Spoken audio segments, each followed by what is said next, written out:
Welcome back to r/LegalAdvice, where people ask questions, get advice, and we get satisfaction. If you are new to my channel, please don't forget to subscribe to join our amazing community, and without any further ado, let's dive right into the stories. And the first one is titled, "Paid an artist for a painting, never received it, artist won't respond to emails."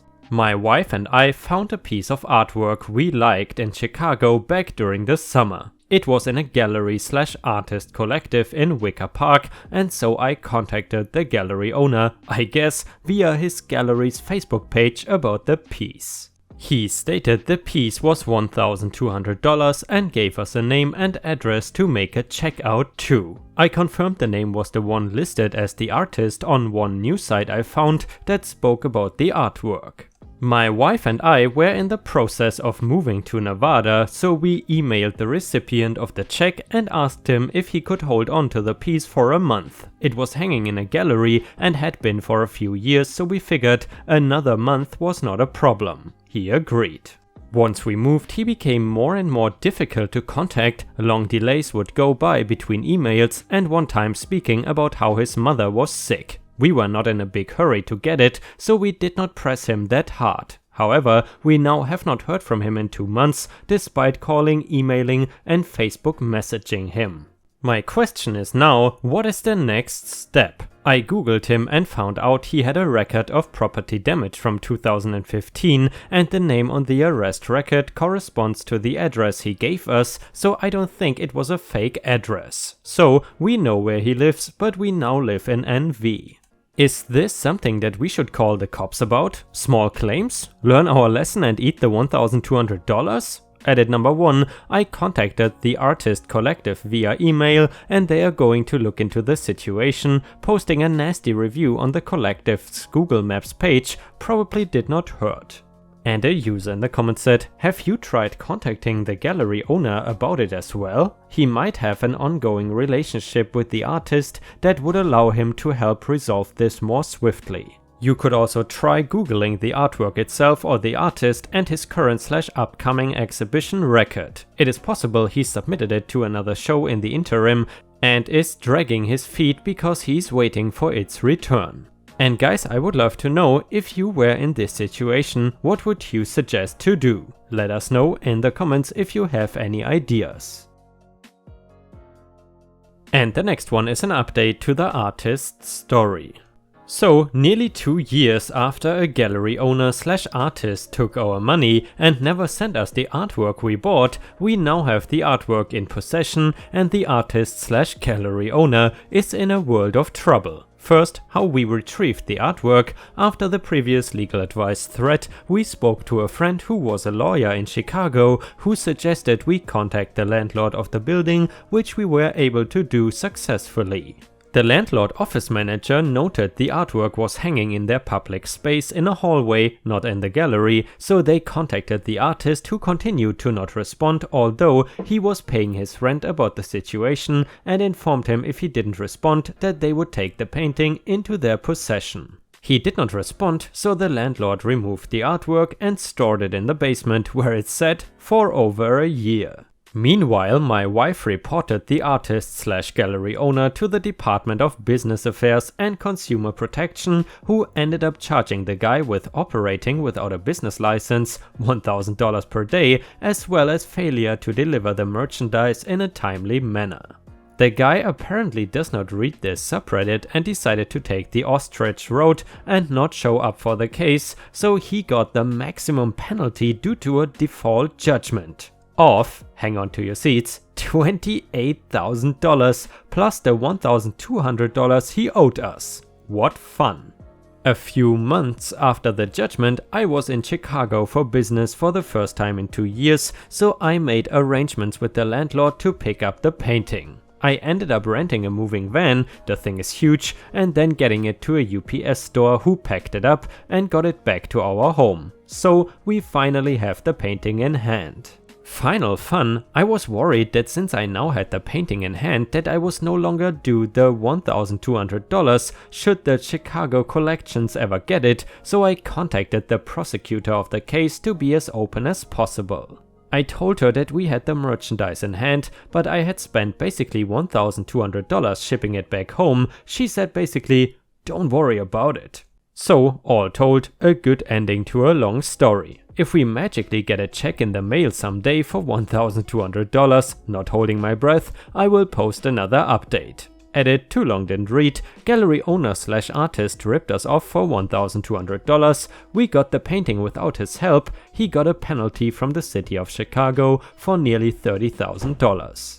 And you know guys, I gotta say, this story is pretty interesting to me because usually on Reddit you see threads about artists getting scammed and not artists being the scammers. Either way, if you have watched until here, please don't forget to post some star emojis in the comments and also like the video if you want to support me. Thank you so much in advance. And the next one is an absolutely XXL story and it is titled "My ex-wife's boyfriend is abusing my kids and my custody hearing is not until after I am supposed to bring them back." Michigan, USA. I just had the most horrific day of my life on Friday. I found out that my ex-wife's boyfriend has been beating our children 7 and 10.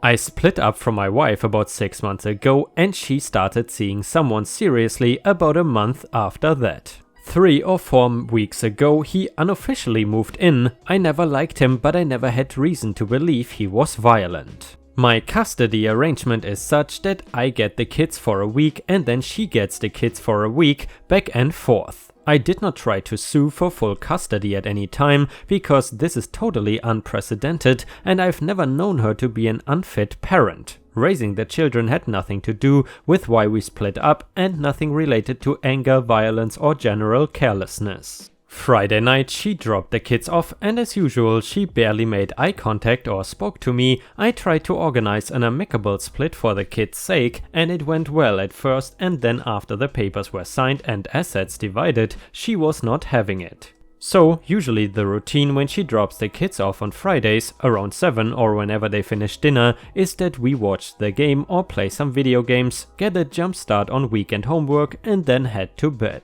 My younger son was really despondent when she dropped him off and my older was hyper and fidgety. Unlike both of them, usually they are perfectly well tempered. If anything, my younger son is normally the fidgety one. He has ADHD and I've never seen him as still and affectless as that day. I asked if everything was okay and they said yes. So the boys head up to shower and then go to their room to change, and I come in to say goodnight and see my younger son's back and chest are covered in bruises. I was half paying attention at first and only caught a glimpse, checking my email and catching it out of the corner of my eye. So I asked him to take his shirt off and he panicked. Not like them at all. I was still helping this one in the bath until earlier in the year and they both would walk around in their boxers all day if we let them. So that raised a flag right away.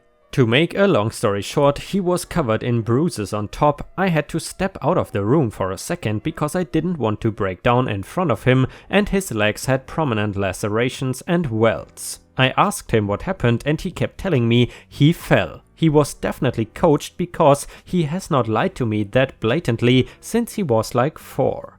I did not want to press him. My older son finally told me in private what happened. The younger son did poorly on some test and my ex's boyfriend whipped him with a belt. When he cried, the boyfriend just started wailing on him because men don't cry. I am shuddering even typing that last part. It is the exact opposite of everything I and my ex had been teaching them their whole lives. And the most traumatic part to both of them was not even the violence of the boyfriend, but that my ex was sitting in the room and did nothing. Without going too much into detail because I would just get too upset, this was not an isolated incident, just the first time he left noticeable marks. He had been hitting both of them, the younger one much more frequently and aggressively than the older one, and told them if they said anything that they would never see their mother again because she would lose custody, and my ex backed him on this. I have not let on to my ex at all because I don't want her to know before I can get to court and sue for full custody. I took photos of every injury.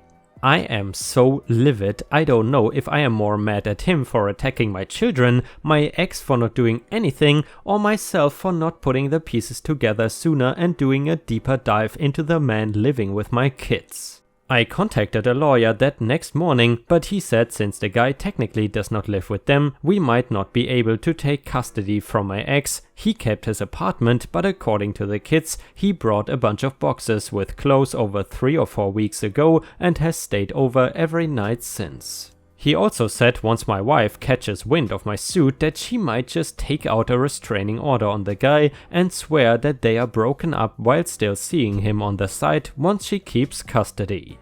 Knowing that it isn't certain I will win full custody, it is taking all I have to not load them into a car, change our names and never come back. Is there anything else I can do in the meantime? My lawyer says at the end of the week I will have no choice but to send them back to her house. Our court date is not until Wednesday of next week.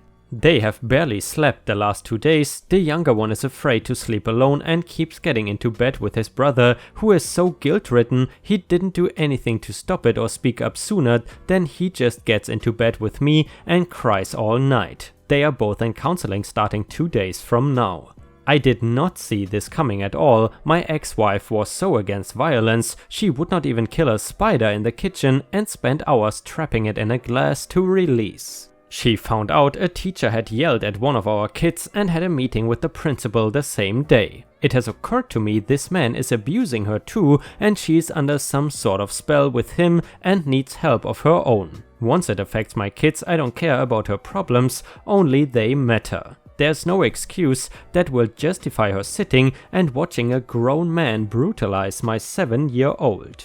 So basically, what do I do when the end of the week comes and I am supposed to give them back? I don't want to be charged with kidnapping, however, I'm not bringing them back even if I am mandated to. Update, he is up and we are on our way to the hospital. I am having both kids examined just to remain on the safe side. I called CPS and said I am bringing the kids to the hospital and I am scared to return them to their mother's care. Fingers crossed. Update number 2, my lawyer came to me before I could go to him and told me he worried he didn't have the kind of experience for this case. He's a neighbor who was doing this for almost no money out of the goodness of his heart, and connected me to a lawyer with experience in these cases and family court who is also being very generous with her rates. In the meantime, my ex-wife arrived out of nowhere to try and take the kids back. I saw her standing at our door pounding and shouting as I pulled back up from meeting with the lawyer. Luckily, I hadn't gone into the driveway yet and the kids were tuned into their iPads with headphones on, so I just kept driving, and when they realized we had passed the house, I just improvised and said, "Surprise, ice cream." I think they intuitively did not ask why we went to a parlor 3 towns over instead of our usual place. Therapy starts soon, thank God. CPS is heavily involved and 5 separate reports were made. Mine, my lawyers, the ER doctor, the police who were called to the ER, and their school counselor at the advice of my new, far more aggressive lawyer. The reports are almost definitely what backed the judge into the corner of having to grant the hearing. I am now too nervous to sleep and drove the boys around for 6 hours so they could sleep. The car always conks them right out. Now the oldest is up reading in my bed and the youngest is curled up with me in his bed. He is asleep but wakes up every time I try to go check on the older one. They seem calmer. Hoping for good news and thank you for all the good advice. I now see I really needed that new lawyer. And filing the multiple reports and getting an exam was the best course of action. And I gotta say guys, so far this is a really sad story. Always when it is about kids, that hits you the most. At least that's how it is for me. And by the way, in case you didn't know, I don't read the stories in advance, I just read them as they come. So by now I am not sure if there is a happy ending, but I sure hope there is. Also, if you were faced with the same situation, would you go the same path as OP or would you do something different? Please let us know in the comments. Update to the ex-wife boyfriend story. Update: thank you all for your advice. My lawyer is aware that I am posting on here and said it is alright, especially since she recognizes that she cannot make herself as available as she would if I were a regular client through her firm paying full freight. She's been wonderful. The hearing was pushed back by a couple hours, but we cannot leave in case they can see us sooner, so we are waiting now. I am exceptionally freaked out, but my lawyer seems deeply confident that it will be open and shut. The caseworker is not visiting the house until this afternoon, but apparently she has already visited my ex's house and talked to the boyfriend, and her conclusion from that was to recommend they stay with me. The boys have had some interviews and exams with CPS that sound like they went as well as they could have, and the things that didn't go well will help me get them home and safe.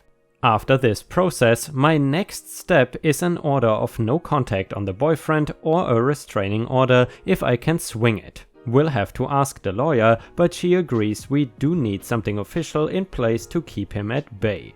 A buddy is installing a couple security cameras today, thanks for those who recommended that. And another update: I have custody until the formal hearing is scheduled. I don't have to bring them back. Their lawyer tried to say the younger one had fallen on cement and rolled down a step, and that is how it happened.